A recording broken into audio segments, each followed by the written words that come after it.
அறநிலையத்துறையின் கீழ் பழனியில் உள்ள அருள்மிகு பழனி ஆண்டவர் மெட்ரிக் மேல்நிலைப் பள்ளி இயங்கி வருகிறது. இந்த பள்ளியில் 6 வருடங்கள் முதல் 16 வருடங்கள் வரை உரிய கல்வி தகுதியுடன் தொகுப்பு ஊதியத்தின் அடிப்படையில் ஆசிரியர்கள் பணியாற்றி வருகின்றனர்.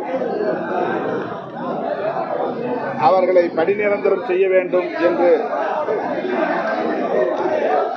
கோரிக்கை விடுத்துள்ளனர். 2021 செப்டம்பரில் நடைபெற்ற சட்டமன்றத்தில் இந்து சமயம் மற்றும் அறநிலையங்கள் துறையை சார்ந்த அமைச்சர் இது தொடர்பான அறிவிப்பை சட்டமன்றத்திலேயே செய்துள்ளார். திருக்கோயில் பள்ளிகள் மற்றும் கல்லூரிகளில் உள்ள ஆசிரியர் மற்றும் ஆசிரியர் அல்லாத காலி பணியிடங்கள் நிரப்பப்படும். மேலும் 5 ஆண்டுகளுக்கு மேலாக தொடர்ந்து பணியாற்றி வரும் தற்காலிக ஆசிரியர்கள் மற்றும் இதர பணியாளர்கள் பணி நிரந்தரம் செய்யப்படுவார்கள். இதன் மூலம் 496 ஆசிரியர்கள் மற்றும் இதர பணியாளர்கள் பயனடைவார்கள் என்று சட்டமன்றத்திலேயே அமைச்சர் அறிவிப்பு செய்திருக்கிறார். இதனை ஆசிரியர்கள் மேற்கோள் காட்டி பழனி ஆண்டவர் மெட்ரிக் மேல்நிலைப் பள்ளியிலே பணியாற்றி வரும் தொகுப்பூதிய ஆசிரியர்களை பணி நிரந்தரம் செய்ய கோரிக்கை விடுத்துள்ளனர். மாண்புமிகு அமைச்சர் அவர்கள் இந்த கோரிக்கையை கனிவோடு பரிசீலிக்க வேண்டும். அவர்களை பணி நிரந்தரம் செய்து உதவ வேண்டும் என்று விடுதலை சிறுத்தைகள் கட்சியின் சார்பில் கேட்டுக்கொள்கிறேன். பழனிமலை அடிவாரத்தில்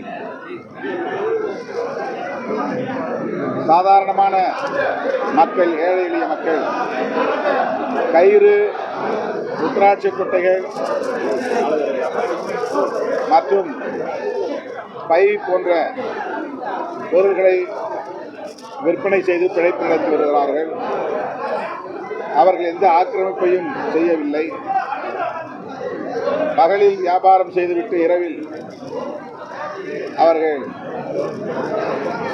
அங்கிருந்து வெளியேறி விடுகிறார்கள். நீதிமன்ற ஆணை என்கிற பெயரில் இந்த சாலை ஓர வியாபாரிகள் வியாபாரம் செய்ய விடாமல் தடுக்கப்படுகின்றனர். நூற்றுக்கணக்கான பெண்கள் இன்றைக்கு பழனியிலே மலை அடிவாரத்தில் தங்களுக்குள்ள நெருக்கடிகளை என்னிடத்திலே கோரிக்கையாக வைத்தார்கள்.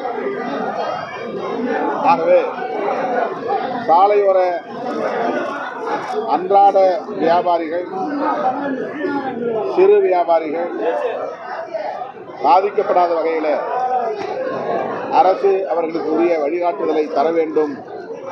அவர்களின் பிழைப்புக்கான ஆதாரத்தை, வாழ்வாதாரத்தை உறுதிப்படுத்த வேண்டும் என்று விடுதலை சிறுத்தைகள் கட்சி வேண்டுகோள் விடுக்கிறது. பழனி மேற்கிரத வீதியில் அருந்ததியர் சமூகத்திற்கென்று ஒதுக்கப்பட்ட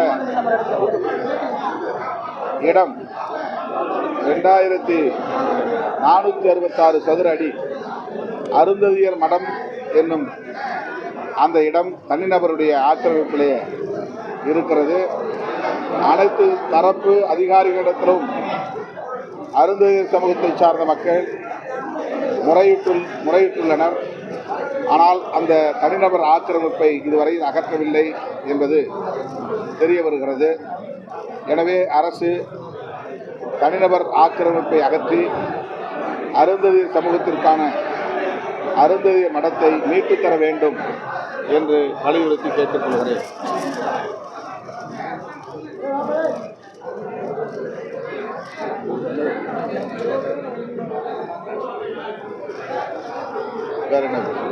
சார், இப்போ வந்து தமிழகத்தில் வந்து இருக்கிறவங்க தான் வந்து ஆளுங்கட்சியாக இருக்கிறாங்க, அது ஆதரவு வாழ்த்து சொல்லியிருக்காங்க சார். தலித்துக்கு வந்து ஆட்சியில் பங்கு கொடுக்கணும் தொடர்ந்து அவர் வலியுறுத்தியிருக்காரு. தமிழகத்தில் ஒருத்தர் மட்டுமே ஆட்சி அமைச்சிருக்காங்க, அது தலித்துகளுக்கும் பங்கு கொடுக்கணும்னு சொல்லியிருக்காங்க. ஆட்சி என்பது மக்கள் அளிக்கிற தீர்ப்பு. என்றைக்கு தமிழ்நாட்டு மக்கள் விடுதலை சிறுத்தைகளின் மீது நம்பிக்கை வைக்கிறார்களோ அன்றைக்கு விடுதலை சிறுத்தைகள் கட்சிக்கு ஆட்சி அதிகாரத்தை ஒப்படைப்பார்கள். அவர் தன்னுடைய விருப்பத்தை வெளிப்படுத்தியிருக்கிறார், அவ்வளவுதான். ஆட்சி அதிகாரம் என்பது நம்முடைய உழைப்புக்கும் அர்ப்பணிப்புக்கும் மக்கள் அளிக்கிற ஒரு அங்கீகாரம். அதை நோக்கி நாங்கள் பயணப்படுகிறோம் அல்லது போராடுகிறோம் என்பதை சுட்டிக்காட்டும் வகையிலே அவர் கருத்து சொல்லியிருக்கிறார் என்று நான் கருதுகிறேன். பள்ளி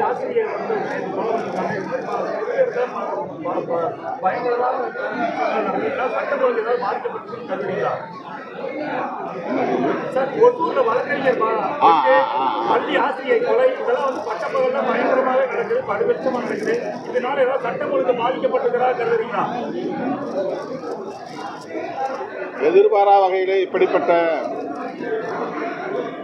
கொடூரங்கள் அவ்வப்போது நிகழ்கின்றன. இதை சகித்துக் கொள்ள முடியவில்லை. மிகுந்த வேதனை அளிக்கிறது. இதுபோன்ற சம்பவங்கள் நடைபெறாமல் தடுக்க வேண்டும்.